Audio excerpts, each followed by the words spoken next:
Hey, what's up? It's Izzy here with Love Your Own 717, the channel dedicated to those striving to become entrepreneurs. Today, I wanted to speak a little bit about retelling. Now, one of the things that I do is I go out to different businesses that generally sell things at a discounted price. So maybe it could be a thrift store, a secondhand store, a wholesale place such as Ollie's or Big Lots, and even the Dollar Tree. I can find some items that I can turn a decent profit with sometimes. Um, a popular thing to find on that people are willing to look for online are books, especially books that teach. Like it could be a cookbook, it could be a religious book, it could be children's books. Those are pretty popular online. Um, as far as from wholesale places, thrift stores, and secondhand spots, you just gotta keep your eye open. When you go out and you see something that you think may be able to turn a decent profit, look it up online. You can search eBay, search Amazon, and see what the competitive prices at the time, the market value. Um, but my main sell is Yu-Gi-Oh cards. I've been collecting since I was probably about 9 or 10 years old. So I got a pretty decent collection. I stopped collecting probably about the last year or so. And so what I need when I'm shipping the cards is say someone bought Wind Up Zenmeister off of eBay. I use eBay mostly. And when it comes to buying and selling cards, you always want to make sure that they're in decent condition. This one isn't in the greatest condition, so I would definitely give them a discount if they purchase this. You'll need what they call a penny sleeve. Doesn't have to be anything specific. There's some clear ones that you can get for a lot cheaper, but I have a bunch of these laying around, so I'm not really picky about which ones I use. Just slide the card inside of the penny sleeve, and these are called top loaders. You slide the penny sleeve inside of the top loader, and then you would tape it shut up here. That way your card isn't sliding around. Now all of that's used to protect your card, and so that when it arrives at its destination, it's not bent up or damaged or anything like that, and you generally will get a happier customer saying that you put a little bit of effort into shipping their cards that way. Now I don't put all of my cards in top loaders because these are a bit more expensive to come by. The penny sleeves are a bit more cost efficient. Like I said, for me it is free because I do have some hang around, but you can look online and find them relatively free for a couple dollars, for like 100 or whatever the case may be. Buy them at bigger volumes. Of course, you get them for a cheaper price. Now, I'm getting ready to head out to ship this card out. Another thing I'll do sometimes is I'll take a piece of paper and write a note, usually like a thank you note, and wrap the card in it, especially for the lower end cards. So if it's only a couple bucks, like $5 or under, I'll usually use this method, and if it's anything more than that, I'll put it in a top loader. Just because if you spend $10, $15, $20 on the card, you deserve to get it the way that you ordered it. Not to say that if they spent any less, they don't, but you also got to keep in mind profit. And most people that are purchasing cards online understand that. So, not to mention shipping in in a regular envelope is less risk than shipping in a package in most cases. Just because I've worked in some of the mailing distribution centers, and people do not treat packages with respect. Like, it ain't their stuff. So I've seen people playing basketball with the packages and doing all types of other crazy stuff. I'm like, man, that's people's stuff. Y'all can't be playing with people's stuff like that. Well, anyway, um, some of the other things I always keep on hand is a pen. You need to make sure that you fill out the addresses properly. Make sure that you have it stamped in the right spot and stuff like that. All that goes without saying. I have some more penny sleeves over here. This one's a little bit different. This is Kaiju. I'm not sure if this was a different card game or really where I got this from, but sometimes they get the penny sleeve with the different pictures on it. Some more envelopes over here. Always keep a bunch of envelopes nearby. For bigger items, say like if you were doing cell phones or cartridge games, you'd want to put them in a bubble mailer like this. It adds a little bit of extra protection for your items. Again, because like I said, you never want your customer to receive their item damaged, or like if they are getting it at a discount for the damage, any damage it might have already received, they're not getting it worse than what they're expecting to get it.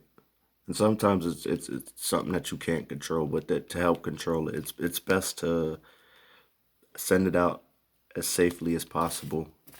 And there's also some bigger bubble mailers. You know, this could probably fit yeah, this could definitely fit like a PlayStation 4 and Xbox One game, PlayStation 3, 2, 1. Same thing with any of the discs that come in cases could fit in here. Or I have a play mat. I'd probably put that in like the white one. Roll it up. That actually would need to be wiped down before I ship it out. But roll it up, stick it right in there.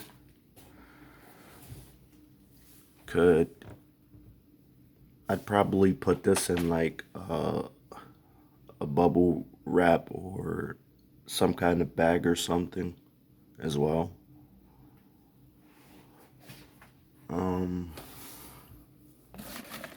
Anything bigger than that, I'll move on to boxes. And I reuse some of the boxes that I order things from. Another way you can get some free boxes is to go to different businesses. I prefer like Rite Aids and stuff because they have the smaller boxes as well as the big ones. You can find the big ones pretty much anywhere. And I just walk in and ask them if they have any extra boxes. Most people are more than happy to help out, you know, and at the same time you're helping them out if they haven't took them out already or nothing. So if you don't want to do that, you can also go out to places like Walmart or your local post office, and they sell bubble mailers and envelopes and boxes and stuff like that as well. Walmart, you can get it really cheaply. Like these smaller bubble wraps right here. I think I got these for about 60 cents. The bigger white ones were about 75 cents or so. So yeah, you can get them really cheaply. versus going to the post office where they charge a bit more. I think they charge about $1.50 up to about $5-6 for bubble wraps. You probably wouldn't spend more than $2 at Walmart on some of their biggest bubble wrappers, bubble envelopes. So, yeah, I think that's about everything I need. Oh yeah, and always make sure that you have some stamps on hand for your small orders like these.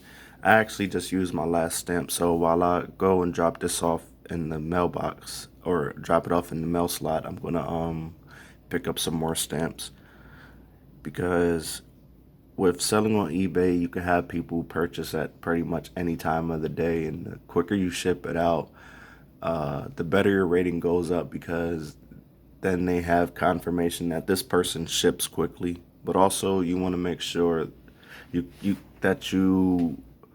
go in and give yourself some time. Like you have the option of how many days the system will allow you to prepare to ship it off and send it off and stuff like that. I usually do 2 or 3 days because stuff happens. Sometimes you're a lot busier than you are at other times. Sometimes you can ship them out just as quickly as people order them. But like if you're out or you're out of town or you're more busy during that week, you may not be able to make it back to where you have your products. So you always want to make sure that you're not making yourself a liar online.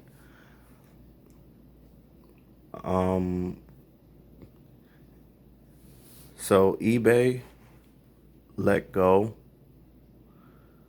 There's another app called Macari and OfferUp. Those are 4 recommended places that I would advise to check out. I used to sell on Facebook, but there's this culture on Facebook that people tend to be a lot more negative towards others selling on there. Like I think anytime I sold on Facebook, I would get 3 times as many negative responses to a positive response. And I don't like that type of environment. It's like if you're not interested in the item, why would you go out your way to say that you're not interested in the item? Just go on about your business. Let Go is a lot better because most people will only inbox if they actually are interested. I know that there was a time period where Let Go had bots responding to your posts, and it would send out messages, like automated messages that would say stuff like, I'm interested in this item, it's still available, and you respond, you never get a response back, and it would do that for like almost all your items. I don't know if it was just a way to try to keep people on the platform, which I think it might have been, but now a lot more people are online. I use that over the other 2 apps, OfferUp and Macari, because there are a lot more people closer to where I am, and people that order from apps and stuff like that, they're more likely to purchase if they're close by, if they can come and meet up and check out the product themselves. I don't have an issue with shipping, so I don't mind shipping, but OfferUp seems to be a little, OfferUp seems to be a little more dead at times, and Macari is like the wild card. There was times when I'll get like 3-4 sales in a day, and then there's times where I'd go on a stretch of like 15 days and no sales. But eBay is probably the #1 spot for me. I want to look into Amazon, but maybe later on once I build up a little more consistent sales, because Amazon does have some programs to look into. I'll speak more on that in a separate video. But I think I'm going to end this one here. I hope that you found this to be informative. If you did, leave a like. Subscribe if you haven't. I'm going to continue to post about a couple different business ventures that I'm looking into, and some that I may not be looking into, but you may find useful, or you may find it worthwhile to look into yourself. With that being said, have a good day. It's Izzy signing out. Bye.